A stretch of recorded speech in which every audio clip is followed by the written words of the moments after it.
অধিকৃত আল কুদসের পশ্চিম দিগন্ত আজ রাতে কোনো সাধারণ গোধূলির আলোয় আলোকিত হয়নি। সেখানে আচমকা ধেয়ে এসেছে এক মহাজাগতিক অগ্নিঝড়। হলিউডের কোনো হাই ভোল্টেজ স্পাই থ্রিলারের চরম ক্লাইম্যাক্সকে বাস্তবে রূপ দিয়ে ইতিহাসের প্রথমবারের মতো ইসরায়েলের কড়া নিরাপত্তা বলয় ভেদ করে ভেতরে প্রবেশ করেছে ইরানের স্পেশাল ফোর্সের কমান্ডোরা। জায়নবাদী ডিফেন্স লাইনের চোখ ফাঁকি দিয়ে তারা আঘাত হেনেছে ইসরায়েলের সামরিক শিল্পের প্রধান মস্তিষ্ক তোমের রকেট ও মিসাইল উৎপাদন কারখানার ঠিক মাঝবিন্দুতে। নিমিষেই এক দানবীয় বিস্ফোরণে কেঁপে ওঠে পুরো বেইত শেমেশ অঞ্চল, যার তীব্রতায় মাইলের পর মাইল দূরের ইহুদি বসতিগুলোর জানালা চুরমার হয়ে যায়।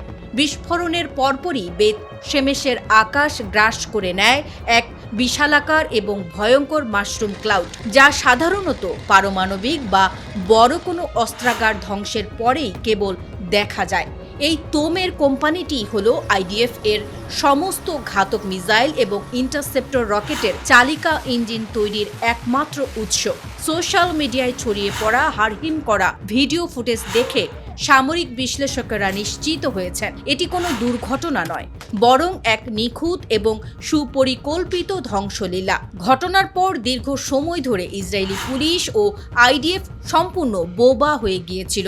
অবশেষে পরিস্থিতি ধামাচাপা দিতে কান নিউজের মাধ্যমে তারা দাবি করে এটি নাকি একটি পূর্ব পরিকল্পিত পরীক্ষা ছিল। তবে আকাশে ওরা সেই আগুনের কুণ্ডলী প্রমাণ করছে নেতানিয়াহুর প্রশাসন এখন বিশ্ব মঞ্চে নিজেদের অসহায়ত্ব লুকাতে কতটা মরিয়া হয়ে উঠেছে। তেহরানের এই নিখুঁত ছায়া অপারেশন জায়নবাদী সামরিক শিল্প কমপ্লেক্সকে এমন এক জায়গায় আঘাত করেছে যেখান থেকে ঘুরে দাঁড়ানো প্রায় অসম্ভব। মধ্যপ্রাচ্য জুড়ে ইসরায়েল যে আগ্রাসন চালাচ্ছিল তার রসদ আসত এই কারখানা থেকে। প্রতিরোধ অক্ষের অনবরত চাপ এবং ইরানের এই নজিরবিহীন ইনফিল্ট্রেশন বা ভেতরে ঢুকে করা অপারেশন আজ আইডিএফ এর আধুনিক রাডার ও গোয়েন্দা নেটওয়ার্কের কার্যকারিতাকে সম্পূর্ণ অকেজো প্রমাণ করেছে।